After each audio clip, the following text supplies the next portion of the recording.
On my birthday, my wife told her brother I was just a charity project she couldn't return. He looked at me, snorted, and said, "Must be hard being the pity invite every year." They all clapped like it was a roast. I packed my cake in a napkin and left. 5 years later, my face was on the front page of Forbes. Today, they asked me for a loan. I, 44 male, don't usually do this, air my dirty laundry online. But I've spent 5 years replaying that day like a loop in my head. And now that things have come full circle, I guess I just need someone to hear the whole story. It started like any other birthday. It was the third week of March, cold and slushy in Pittsburgh. I was up early, reading the news with a mug of black coffee that had gone lukewarm before I even took the first sip. My wife, Mariel, 42F, was still in bed. I could hear her faint snores from the other room. Our house was small but cozy, a post-war split level just outside Mount Lebanon. Old pipes, rattling radiators, faint smell of coffee soaked into the walls. I remember watching the sun stretch shadows across the hardwood floor when I got her text.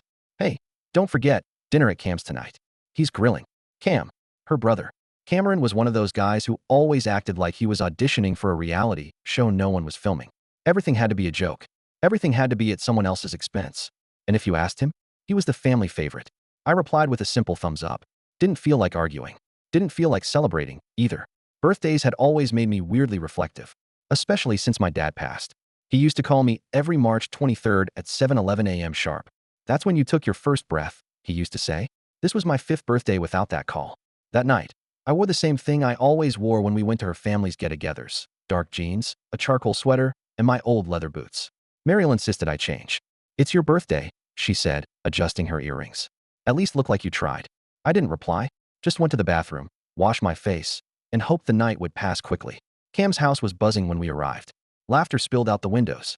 His backyard grill lit up the early evening with a warm orange glow. There were about 15 people there: Mariel's parents, a couple cousins, her old college roommate Harper, and the usual tag-alongs. I made my rounds, nodding, smiling. I even laughed at a few of Cam's awful jokes. But I knew something was off. It happened right after they brought out the cake. Cam stood up, holding a beer, tapping the bottle cap against the side like he was giving a toast. Everyone went quiet. "So, happy birthday to my favorite brother-in-law," Cam began, grinning. "Only brother-in-law," someone murmured. Laughter. "Right, right," Cam continued. "You know, I remember when Mariel first brought him home. We all thought he was the plumber." Louder laughter. "Nah, but seriously, she told me he was a charity project she couldn't return." He looked right at me, dead in the eyes. "Must be hard being the pity invite every year." And then, they clapped, like it was a damn roast. My wife included. She didn't even look at me, just sipped her wine and laughed. I didn't say a word, just stood up, picked up the slice of chocolate cake, my favorite, that someone had already started to serve, wrapped it in a napkin, and walked out. I didn't cry. I didn't scream. I didn't text Mariel. I just drove. I remember pulling over at the gas station on Route 19, sitting there in the driver's seat while condensation fogged up the windows. That slice of cake sat on the passenger seat like some quiet witness. I'd never felt so humiliated in my life. That night, I slept at a cheap motel off Banksville Road. The bed creaked, and the bathroom smelled like bleach and old cigarettes. But it was better than home. When I finally checked my phone the next day, Mariel had texted, "Overreact much. It was a joke." That was the last straw. We didn't divorce immediately. No, that took months. Lawyers. Mediation. She wanted the house. I gave it to her. She wanted the car. I gave it to her. She said I didn't deserve alimony. I agreed. All I wanted was to be free. I left with a suitcase, my laptop, and a handful of savings. I moved into a one-bedroom in Greenfield, not far from Frick Park. It wasn't much, but it was mine. That's when the grind began. You see, I'm a software engineer by trade. Quiet. Analytical. For years, I'd worked remote, mostly freelance gigs. Nothing fancy, just enough to get by. But after the divorce, I threw myself into work like a man possessed. I picked up contracts, studied trends, pored over APIs until sunrise. Coffee replaced sleep. Anger replaced grief. I started building a platform, a tool for small business automation. Something that could simplify operations, manage client relations, and scale on demand. It started as a side project. 6 months later, I got seed funding. A year after that, we had 30 employees. By year 3, we were acquired by a Fortune 100 tech conglomerate. And me? I was on the cover of Forbes. Black blazer. Crossed arms. Headline read, "The outsider who built an empire." They say success is the best revenge. I didn't think it was true until last Thursday, when I got the message. From Mariel. "Hey, hope you've been well. Cam's been having a rough time. Lost his job. Parents aren't doing great either. We were wondering if you'd be open to maybe helping with a small loan." So yeah, 5 years later, there she was, sliding into my inbox like nothing had happened. Hey, hope you've been well. Cam's been having a rough time. Lost his job. Parents aren't doing great either. We were wondering if you'd be open to maybe helping with a small loan. Just reading it made my stomach twist. I didn't respond right away. I sat back in my chair, still in my office, late at night. The city skyline blinked outside my high-rise apartment window. I lived in one of the nicer condos downtown now. Hardwood floors, exposed brick, custom light fixtures. It was a far cry from that dim little bedroom in Greenfield. I read the message again, then once more, slowly. The sheer audacity of it. I didn't sleep that night. Instead, I poured myself a drink, sat on my balcony with a blanket, and just stared out into the cold Pittsburgh air, thinking about everything I had walked away from and everything I had built. I want to take a second here to say, I wasn't always like this. Hardened, cold.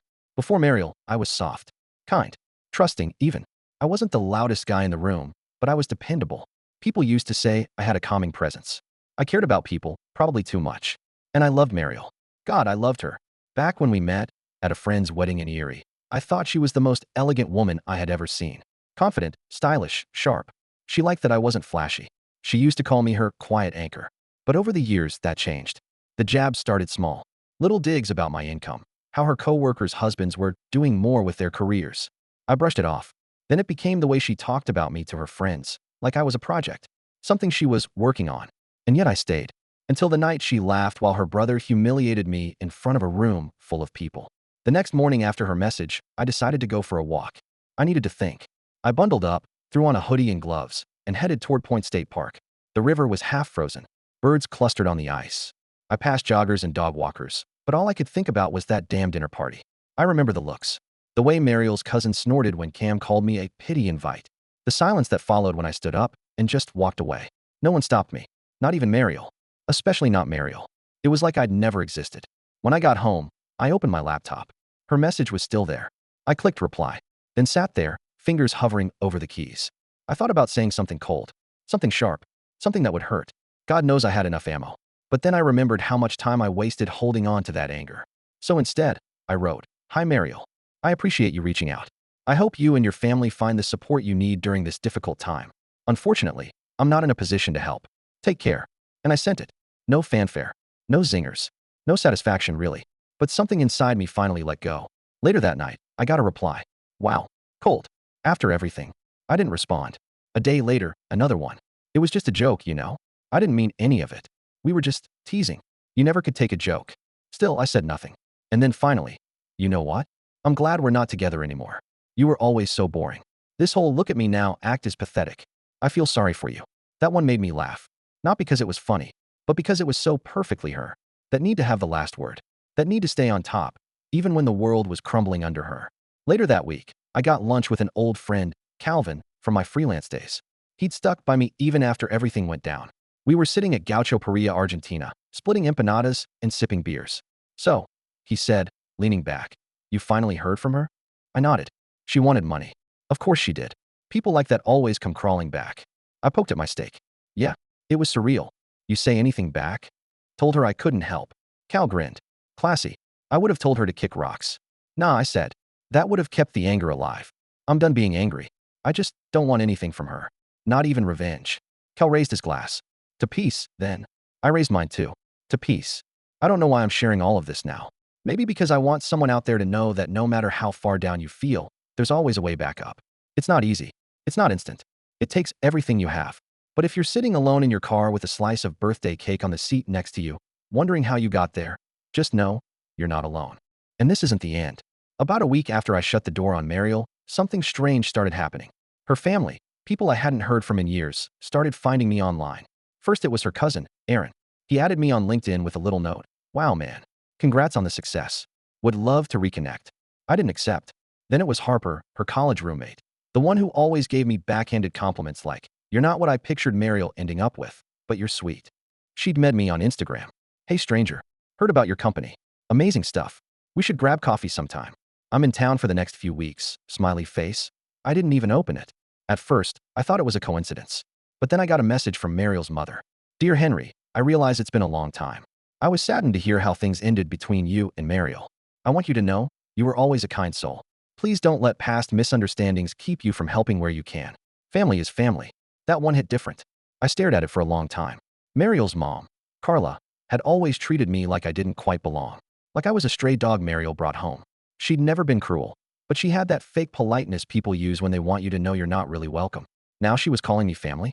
A few days later, I saw an article circulating on local news. Local auto dealership under investigation for financial misconduct. Guess who owned the dealership? Cameron. He'd been cooking the books for years, apparently. The whole thing was about to crash. Bankruptcy, lawsuits, maybe even criminal charges. The article didn't mention him by name yet, but anyone who knew their family would have connected the dots. It all made sense now. The desperation, the sudden, let's reconnect messages. They didn't want a relationship. They wanted a lifeline. That weekend, I met up with Calvin again. We grabbed a couple of coffees at the fair in the Strip District. The place was buzzing, students, tech bros, older couples on morning dates. He noticed I was quiet. You all right? He asked, taking a bite of a breakfast burrito. I nodded. Yeah, just thinking. About Mariel? I sipped my Americano. Her family, more like. They're circling. He raised an eyebrow. You mean reaching out? Yeah, one by one. Cousins, her mom, even Harper. What do they want? What do you think? Cal leaned forward.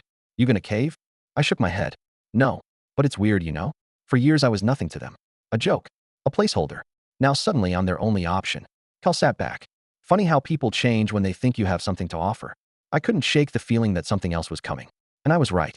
One afternoon, as I was heading into a board meeting, my phone buzzed. Unknown number. I almost let it go to voicemail. But something told me to answer. Hello. Silence. Then Henry. I froze. It was Mariel. I hadn't heard her voice in nearly 5 years, but there was no mistaking it. Smooth. Controlled. Like she was always ready to switch tones based on who was listening. Yeah, I said. She let out a sigh. I didn't think you'd answer. Then why call? I don't know, she said quickly. I guess everything's a mess right now. Cam, he's not doing well. My parents are a wreck. I've been trying to hold everything together. You mean the same people who laughed while your brother called me a charity case? She went quiet. Then, I never should have let that happen. I've thought about that night a lot. I didn't say anything. Look, she continued. I'm not calling to rehash everything. I'm scared, Henry. Things are bad. And I know you don't owe me anything. But I didn't know who else to turn to. I could hear her breathing, slow and shaky. For a moment, a part of me, the old version of me, felt that old instinct. The one that wanted to help. To fix. To comfort.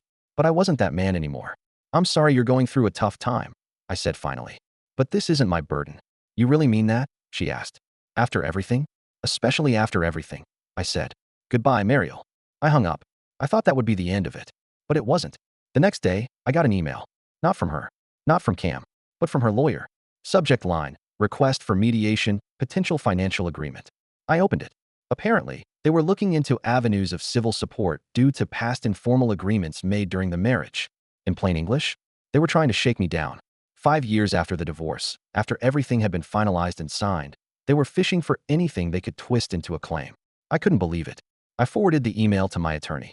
He called me the next morning, his tone calm but firm. Henry, are you prepared for this to get ugly? I stared out the window at the snow building on the edge of the city. I think it already did. After I got off the phone with my lawyer, I just sat there for a while. I wasn't angry. Not yet. Mostly just tired. Tired in that bone-deep kind of way, where even breathing feels like a conscious effort. I didn't understand what they were thinking. Trying to come after me now? After 5 years of silence. We'd signed everything. No alimony. No spousal support. We hadn't even shared a joint account. I kept everything separate. Always had. That had even been one of Mariel's favorite jokes. He doesn't even trust me with a shared debit card. Turns out that little paranoia might have saved me in the long run. I called my lawyer back. Dan. Solid guy. Level-headed. The kind of person you want on your side when people start throwing around words like financial restitution. He said, they're throwing spaghetti at the wall, hoping you're rattled enough to offer them a check so they back off. I'm not, I said flatly. Good. Because if you were, they'd smell it. And this would turn into a never-ending drain. I asked, so what now? We send them a formal response. Make it clear we're not settling. We remind them of the finality of the divorce judgment and the statute of limitations on anything remotely resembling what they're implying. And then we wait. And that's what we did. Or at least, legally, that's what we did. Emotionally, mentally, I didn't do much waiting. My mind started spinning again, thinking about Mariel, thinking about how far she was willing to go. And why? I mean, seriously, why? If it was about money, they could have asked anyone. Cam had connections. Hell, Harper always bragged about how many wealthy friends she had. Why me? And then it hit me. Because they knew I had it. And they thought I was still the same guy. The guy who didn't argue when Mariel mocked my job at her office party. The guy who stayed quiet while Cam called me Mr. Nobody in front of her friends. The guy who packed up his cake and left the party without saying a word. They thought I was still that guy. And I think that stung more than anything. About 2 weeks after I got the lawyer's letter, I was at the gym, sweating through a row session, when I got a call from Calvin. Hey, he said. I ran into someone today. Please don't say it was Harper. No. Worse, he said, laughing. Cam. That made me pause mid-row. I let the machine glide to a stop. Where? Outside of that garbage sports bar near the stadium. You know, the one with the always sticky floors. Jimmy's. Yep. He looked like hell, man. Thinner. Pale. Bags under his eyes. He recognized me right away. What did he say? He asked if I still talk to you. I wiped my face with a towel. What did you say? I told him, yeah. We have lunch every couple weeks. He's doing all right for himself, in case you haven't noticed. I smiled faintly. Cam didn't take that too well. Cal continued. Said something about you always acting like you were better than everyone. That's rich. Right? And then he started ranting. Said the whole family's falling apart. His dad's in debt. His mom's having health issues. And Mariel's. I don't know. He said something about her drinking again. I felt something shift in my chest. Not quite sympathy. Not quite anger. Just something heavy. I guess they thought the gravy train would never stop, Cal added. Turns out they never even bought a ticket. Later that night, I found myself sitting on my couch, staring at my bookshelf, where the Forbes cover sat framed between a few of my old college textbooks and a signed copy of a developer's memoir I admired. I kept thinking about that party again. How they laughed. How she laughed. I remembered how Mariel used to introduce me at family events. This is Henry, she'd say, smiling. He's brilliant. Just don't ask him to dance or fix anything in the house. Little things. Death by 1,000 cuts. I thought about all the times I excused it. Said she was just playful. That she came from a family where roasting meant love. But love isn't supposed to humiliate you. The next week, I met with Dan again. He told me the other side had gone silent after his response. They'll probably try to rattle the cage one more time, he warned. But we're good. Legally, you're clean. Appreciate it, I said. Seriously. Thank you. Dan nodded, packing up his files. You know, I've had a lot of clients in your shoes. People trying to pull them back into something ugly after they've moved on. You handled it better than most. I didn't respond right away. Just picked at the edge of my sleeve.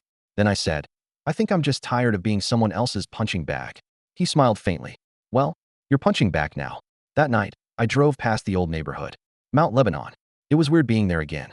The streets were the same, but it all felt smaller. Less important. Like a place I'd read about in a book once. I slowed down in front of the house I used to live in. Our house. Mariel's car was in the driveway. The lights were on. Through the front window, I could see someone moving around. Maybe her, maybe not. I didn't stop.